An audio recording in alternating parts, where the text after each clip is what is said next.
Hello, my loves. Welcome back to your weekly intention episode, to the final episode of season 7. I've loved this season. Thank you for being here. I have loved this season. I mean, I love all of the guests I have on the show. I know I mentioned this in the last episode with Nikki and Claire from La Copine, but I do feel like this season, the guests I had on the show were just so expansive. And I love being on this journey with you. I know that it can feel like one-sided, but before I hit record on any episode, but particularly these solo intention episodes, I really tap into you. It sounds weird, but I open myself up to connection because when I'm recording this, like with my eyes closed at my desk, no video, I really feel like I'm talking to you. And I hope that you feel that way too. Thank you for being here because you're the one that fuels this. Like it's reciprocal. I guess that's what I'm trying to say. Like it's not just me talking. You are like the wheel that keeps this going in so many ways, logistically, but profoundly. And in fact, this kind of ties into this week's intention, which is I will feel free. And this intention, my mind had some hesitation about sharing this. This intention came to me 2 weeks ago before I'm recording this, the week before you'll hear it. And I was like, oh, that's going to be the last intention. And my mind was like, no, that might be a little much. Like people have busy lives and all this. And of course, that meant the reason this all comes up is that means I have to live this. Like I have to practice this. I'm doing this in real time with you all. So what does that mean? I will feel free. Because in a very real way, there are structures in our society, there are obligations in our life that often can feel like a cage. And it feels like we are not free. And as my teacher will so often ask me, and is that true? Nikki, my dear listener, is it true? Because when we go underneath the layers of all of that bullshit, and it's not all bullshit. I mean, I shouldn't say that, but some of it is. And some of it is fabricated. A lot of it isn't real, right? And certainly underneath all of it, when we go into ourselves, like do this with me, like sit, stand, if you're walking, if you're driving, you can do this wherever you are. Breathe into your being, into the deepest heart of who you are. Nobody controls that. Nobody controls that. That is free all the time. We are so free all the time. We can access that feeling of spaciousness and presence. And it feels like to me in my body, a deep sigh, a surrender, an opening. What does it feel like in your body? Because it might feel different. Like I'm asking you. I wish you were here to tell me. But like, what does freedom feel like in your body? In your body. It trickles up to our mind. I think we're all like, oh, we're not plagued by thoughts and things like that feels free. But in your body, what does it feel like? Is there a softening that happens? Maybe there's a effervescence, or maybe there's a real grounding. Check it out. Because we can tap into this feeling in little micro ways. I talk about this all the time. I think it's these micro shifts, these tapping into these intentions in the tiniest slivers of places. And they start to add up. So, real life example, of course, that happened today, of course. I didn't know I was actually going to record today. And this experience has led me to record. And again, you are part of that. Like you are part of this conversation because I had a meeting this morning that was canceled. And so subconsciously, without my even thinking, or maybe it was my complete thinking and without my being, I just started to fill in my morning.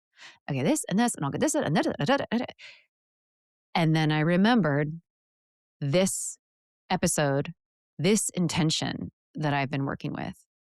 And it's thanks to you that I paused and I was like, oh, wait, I think I'm being asked, maybe tested a little bit, but maybe just asked to live what I'm thinking about, like live what's on my heart, even if it's just for a little bit, a little moment this morning.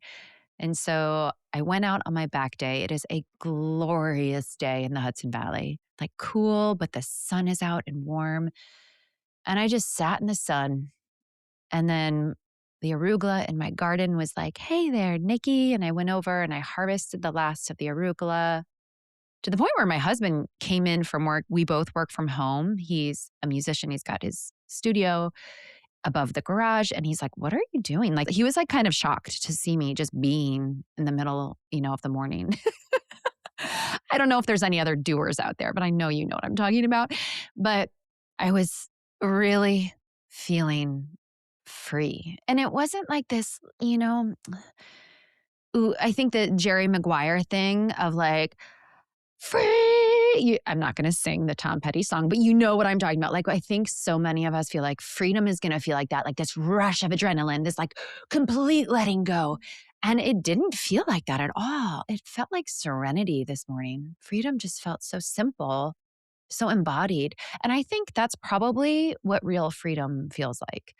Yeah, we do have moments where we let something go and it's a rush and it is freedom, but it's also going to crash. Like nothing at that decibel can stay. It's going to crash.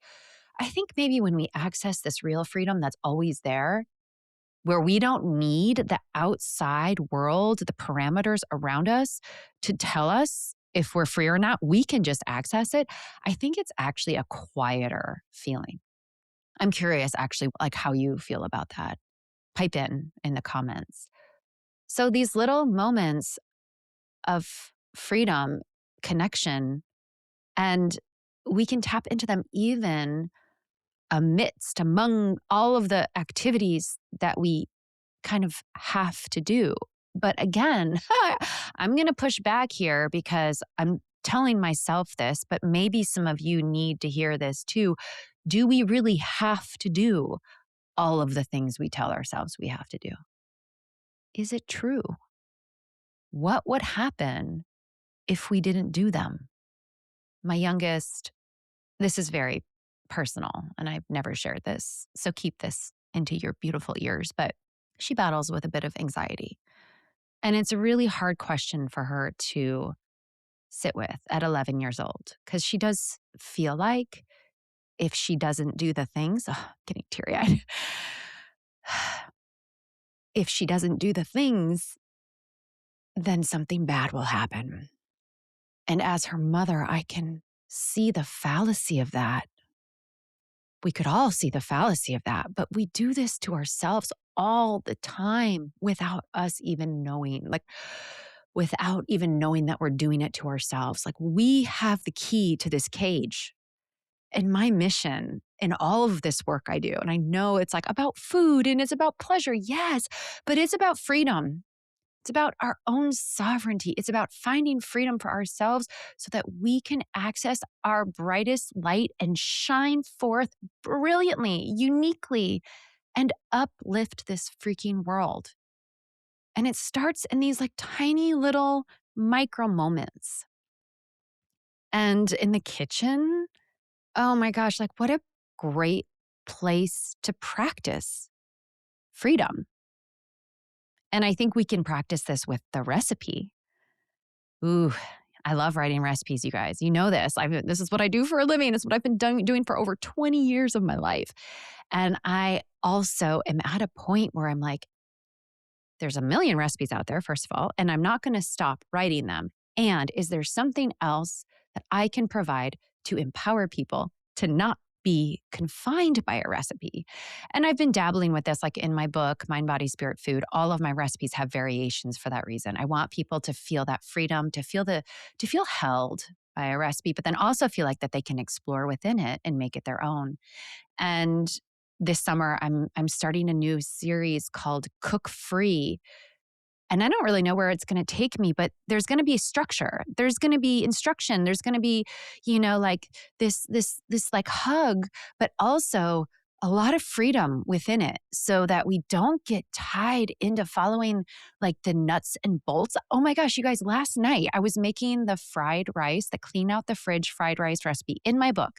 And this recipe, I have been making variations of this recipe. I say this, I think, in the header. I've been making variations of this recipe forever. And it's never quite the same way twice, but that's part of the beauty of it. And then last night, I found myself like, oh, I have to measure the tamari. I took out my little liquid measuring cup to measure the tamari. And then I was like, girl, what are you doing? You don't need to measure the tamari. Oh my gosh. I was just following the recipe. Like, what? I really wasn't in my agency in that moment. And there's nothing wrong with following recipes. And there's times when we really do have to do that. Like we have to follow a recipe for a few go rounds, and then we can start to experiment because we have the skills down.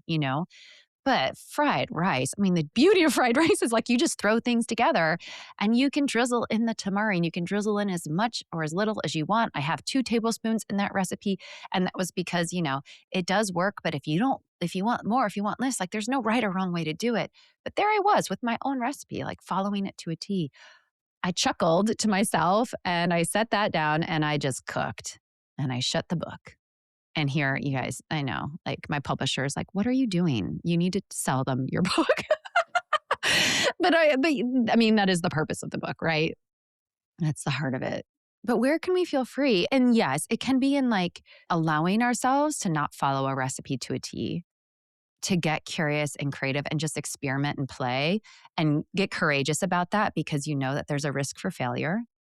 But I think that failure in the kitchen, and unless you're baking something, then there is a bit of a risk for failure. Like baking is a pretty precise science, but I even say that with qualifications because my oldest daughter never uses a recipe and she bakes all the time. But when it comes to cooking things, like a technique that you're pretty comfortable with, like maybe just don't open the cookbook and just see what happens. And just know that you're going to be able to adjust and play with it as you go. That's one way to access freedom. But I think just saying to ourselves, I will feel free when I enter the kitchen, especially on those nights where, one kid has this and one kid has that, or work was big and we've got this meal to make. And it's like, we're feeling all the feelings. I will feel free. Maybe all that will do is just remind you of that well of freedom within yourself. Maybe it'll just be like the little click open the door a tiny bit. Might not open all the way, but gosh, you're going to remember, okay, it's within me. And you might not get there, but that door has been cracked. And maybe next time it'll crack further. And maybe next time even further. This week, my invitation, I will feel free. I think it's a really important one. I think this is the foundation. Like we need to feel free because then nothing can have its power over us. Then we are at our peak power. And we talked about the last intention episode was, I will get grounded as an access to power. And all of this ties together, right? Like we do need to get grounded. We need to feel in our bodies. That sense of freedom, this idea of what freedom feels like, we have to be embodied. It's in our body. It's not elsewhere. It's not outside of us. It's inside of us. So what makes you feel grounded? Maybe you start there and then what does freedom feel like? That might be the practice in and of itself. If you can't feel it, don't worry. That's totally normal. But keep trying. Keep getting quiet. Keep getting grounded. Keep doing these little things, these glimmers. And when it bubbles up, like in my post, we talk about this is happiness, just saying it. Like happiness is really, I don't love the word happiness, but really joy is like, it's ever present. It's just a matter of us really tapping into it. And I think that this is similar. Like, can we tap into it? Knowing that it's there and knowing that sometimes we're not going to get there. And that's what's called being human. Welcome to Earth, my friends. I love you so much. I hope this resonates. I'm so curious about how this will land for you.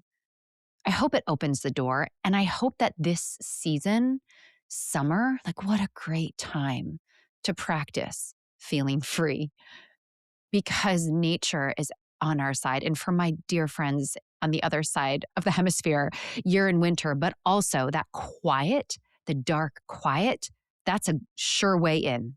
That's a sure way in. For those of us here in the warmer season, feeling like the support of the earth, the sun, there are these moments. Many of us take vacations, but we don't need all of that. We can just do this within the everyday, but they can help, right? They can help. But if you're on a vacation, can you then bring that back home into the everyday and remind yourself over and over again, you are free and you are fucking powerful. And wow, I'm sorry I just dropped the F bomb, but I mean it.